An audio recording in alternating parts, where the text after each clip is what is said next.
ETF index mutual funds నేర్చుకుని stock మార్కెట్లో రాణించాలనుకుంటున్నారా? వెంటనే ఈ నెంబర్కి కాల్ చేయండి.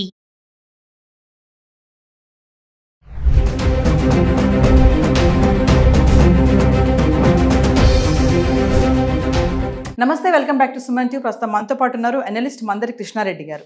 నమస్తే సార్. నమస్తే అమ్మా.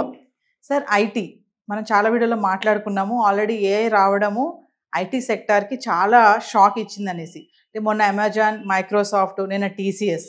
ఇప్పుడు హైదరాబాద్లో చూసుకుంటే ఐటీ సెక్టార్కి చాలా ప్రాబ్లమే ఉంది. మరి ఈ ఐటీ సెక్టర్ కనుక పడిపోతే మరి ఎప్పుడు ఎవరు జాబ్ పోతుందో తెలియదు. వారి లగ్జరియస్ లైఫ్ కానీ ఇవన్నీ చూసుకుంటే ఇదంతా ఐటీ డమాల్ అయితే కనుక ఏ రంగాలపైన ప్రభావం ఉంటుందంటారు? మరి హైదరాబాద్లో ఇప్పుడు ఈ భయం పెరిగిందని అనుకోవచ్చా? తప్పనిసరిగా భయం అయితే పెరిగిన మాట వాస్తవం. కొన్ని రంగాల మీద ప్రభావం పడిన మాట వాస్తవం. దానికి ఉదాహరణ ప్రత్యక్షంగా మనం హైదరాబాద్లోనే చూస్తున్నాం. అమెరికాలో ఉద్యోగాలు ఊడిపోతాయేమని అమెరికాలో ఉండేటువంటి ఇతర దేశస్తులందరూ భయపడుతున్నారు. ముఖ్యంగా ఎన్ఆర్ఐలు ఇంకా ఎక్కువ భయపడుతున్నారు. దాంతో అక్కడి నుంచి ఎంతమంది ఇక్కడికి రిటర్న్ వచ్చేస్తారు అనేది ఒక భయం పట్టుకుంది. వచ్చిన వాళ్ళు ఎలాగో కాంపిటీషన్లో నిలబడే పరిస్థితి ఉంది. సేమ్ టైం లోపల హైదరాబాద్లో కూడా సిచ్యువేషన్ అలాగే ఉంది. ఇప్పుడు మనం ప్రత్యక్షంగా చూస్తున్నాం. పెద్ద పెద్ద కంపెనీస్లో నిన్న టీసీఎస్ లోపల 12,000 మందిని ఒకేసారి తొలగించడం జరిగింది. 12,000 కుటుంబాలు.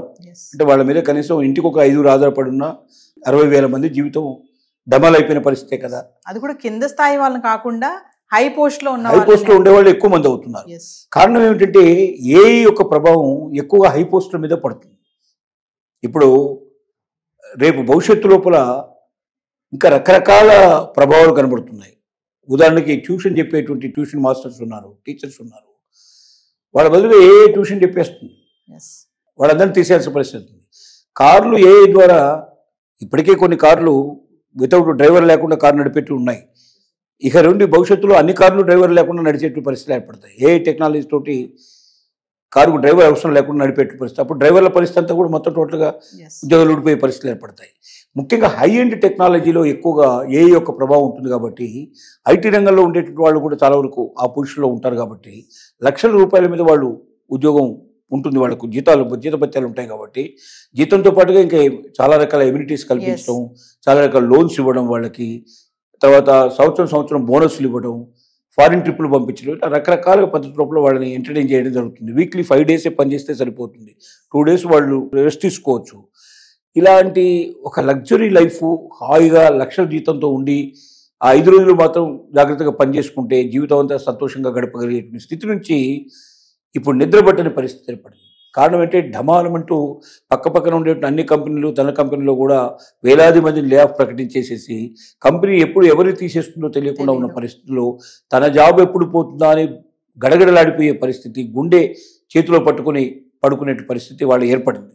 దీంతో అసలు దేని మీద ఇన్వెస్ట్ చేయడానికి సిద్ధపట్టలేదు. ఇన్వెస్ట్మెంట్ అంటేనే భయపడుతున్నాడు. గతం లోపల లగ్జరీగా ఒక ₹1,00,00,000 విల్లా ఉంది అంటే ₹1,00,00,000 విల్లానా, కనీసం 5 కోట్లు 6 కోట్లు ఉంటే నా దగ్గర రండి, లేకపోతే రాకపోండి అని చెప్పినటువంటి సంఘటనలు మనం అనేకం చూసాం. ఇవాళ ₹1,00,00,000 విల్లా అయినా కూడా అమ్మ ₹1,00,00,000 విల్లా కూడా నేను తీసుకోగలిగే పరిస్థితులు లేననే పరిస్థితి ఏర్పడింది. అంటే ఇప్పుడు జాబ్లో ఉన్నవాళ్ళు కూడా, జాబ్ తీసేసిన వాళ్ళ పరిస్థితి గురించి మాట్లాడలేము, మనం జాబ్లో ఉన్న వాళ్ళ గురించి మాట్లాడుతున్నాం. ఎప్పుడు తన జాబ్ పోతుందో తెలియని భయంతో కొట్టుమిట్టాడుతూ ఇన్వెస్ట్మెంట్ చేయడానికి కానీ కొత్తగా ఉండే లగ్జరీ ఐటమ్స్ కొనడానికి కానీ సిద్ధపడినటువంటి ఒక ఘోరమైన పరిస్థితి ఇవాళ ఐటీ ఎంప్లాయీస్లో ఏర్పడింది. ఎందుకంటే సార్ వాళ్ళ శాలరీకి తగ్గట్టుగా వాళ్ళ యొక్క ఉంటాయి కదా ఎక్స్పెన్సెస్, ఈఎంఐలు కానీ ఇవన్నీ కూడా హైఫై ఉంటాయి. అన్నీ కూడా వాళ్ళు లగ్జరీ లైఫ్ కూడా అలవాటు పడ్డారు. మామూలు కాదు, అదే చెప్పా కదా, ₹1,00,00,000 విల్లా ఉందంటే ₹1,00,00,000 విల్లా కాదండి. మా లెవెల్ ఏంటంటే రేంజ్ ఏంటంటే 5 కోట్లు 6 కోట్లు 7 కోట్లు 10 కోట్లు మా రేంజ్. దానికి తగ్గట్టుగా ఏమంటే సిటీ చుట్టూ ఏమైందంటే ఇప్పుడు అట్టంటి లగ్జరీస్గా కట్టడం ప్రారంభించారు. అలా విపరీతంగా కట్టేశారు. కానీ ఒక్కసారి ఐటీ రంగం అంతా కూడా కుదిరవడం వల్ల ఇవాళ కొనకుండా ఉండటం వల్ల లక్షల కోట్ల స్క్వేర్ ఫీటు ఇప్పుడు భవనాలన్నీ వెయిట్ చేస్తున్నాయి. చైనాలో ఇలాగే పరిస్థితి ఏర్పడి మొత్తం టోటల్గా రియల్ ఎస్టేట్ రంగం అంతా కుదేలైపోయింది. మన దగ్గర కూడా అదే పరిస్థితి ఏర్పడుతున్న భయంలో ఉన్న సిచ్యువేషన్. ఇప్పటికే సగానికి 30% పోయింది, ఇంకా 10% కూడా పోతుందేమో. ఇంకొక సంవత్సరం 2 సంవత్సరాలు 3 సంవత్సరాల దాకా కూడా ఈ పరిస్థితి ఇలాగే ఉంటుందని భయపడుతున్నారు. ఒకప్పుడు బ్యాంకుల లోపల మనకు కంప్యూటర్లు వచ్చినప్పుడు ఎంప్లాయీస్ అంతా వ్యతిరేకించారు. ఎందుకు వ్యతిరేకించారంటే కంప్యూటర్లు వేగంగా పనిచేస్తాయి కాబట్టి, 2 పని 3 పని 5 పని చేస్తాయి కాబట్టి బ్యాంకుల్లో ఉద్యోగాలన్నీ ఊడిపోతాయి, తద్వారా మా ఉద్యోగం కూడా పోతుందేమో అన్న భయం ప్రతి ఒక్కరికి పట్టుకుంది. అందుకే కంప్యూటర్లు వద్దు, కంప్యూటర్లు లేకుండా మేము స్వయంగా చేత్తో చేస్తాం తప్ప కంప్యూటర్లు మాకు వద్దు అని చెప్పి బ్యాంక్ ఎంప్లాయీస్ నెలల తరబడి స్ట్రైక్ చేసిన రోజులు ఉన్నాయి. కానీ ఆ తర్వాత వాళ్ళకి అర్థమైంది ఏంటంటే కంప్యూటర్లో సులభంగా పనిచేయచ్చు, వేగంగా పనిచేయచ్చు, 10 మంది చేసే పని ఒక కంప్యూటర్ చేస్తుంది, దీనివల్ల బ్యాంకు తొందరగా డెవలప్ అవుతుంది, బ్యాంకు బాగా డెవలప్ అయినట్టయితే బ్యాంకు ఆదాయం బాగా పెరిగినట్టయితే తద్వారా మనకు కూడా బోనస్లు పెరుగుతాయి, జీతాలు పెరుగుతాయి, మన జీవితం కూడా బాగుండే అవకాశాలు ఉన్నాయనేది వాళ్ళకి తెలిసేటానికి టైం పట్టింది. తర్వాత అంతకుముందున్న ఉద్యోగాల కన్నా 30% 50% ఎక్కువ ఉద్యోగాలు వచ్చాయి. కారణం ఏంటి?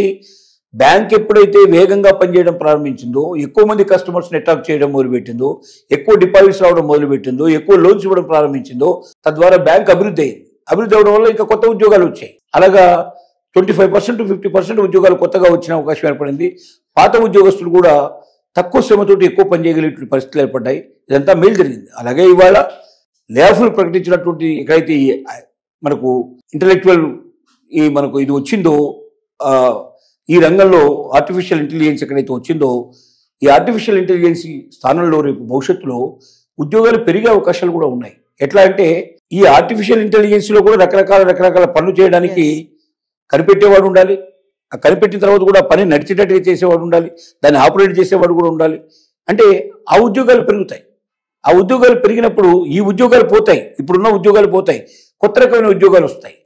ఆర్టిఫిషియల్ ఇంటెలిజెన్స్లోనే ఒక్కొక్క పనిని చేయడానికి కొన్ని వేల మంది లక్షల మంది రకరకాలుగా అవసరం పడతారు దాని ఆపరేషన్ చేయడానికి.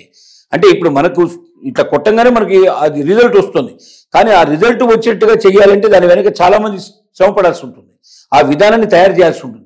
ఆ విధానాన్ని మన కాళ్ళ దగ్గరికి వచ్చేట్టుగా మనం దాన్ని ఆపరేట్ చేసుకునే విధంగా మలచడానికి చాలా మంది మేధావుల యొక్క అవసరం ఉంటుంది. కాబట్టి భవిష్యత్తు లోపల ఉద్యోగాల కల్పన జరుగుతుంది, కానీ డిఫరెంట్ ఫార్మాట్లో ఉంటుంది. అది ఎలాంటి ఫార్మాట్లో ఉండబోతుంది అనే దాన్ని ఇప్పటి నుంచే ఆలోచించి దానికి తగ్గట్టుగా తయారై ఎవరైతే అందిపుచ్చుకుంటారో వాళ్ళు నిలబడతారు మార్కెట్లో, మిగిలిన వాళ్ళు ఆటోమేటిక్గా పడిపోవాల్సిన పరిస్థితి ఏర్పడుతుంది. ఐటీ రంగంలో ముఖ్యంగా ఇప్పుడు నష్టపోతున్న సెక్టార్లో రియల్ ఎస్టేట్ సెక్టార్ ఒకటి బాగా నష్టపోతుంది. రెండోది ఏంటంటే లగ్జరీ కార్లు, లగ్జరీ ఐటమ్స్ ఏవైతే ఉన్నాయో, అట్లాంటివి ఏవైతే ఉన్నాయో అలాంటివి ఇప్పుడు బాగా నష్టపోయే పరిస్థితి ఏర్పడుతుంది.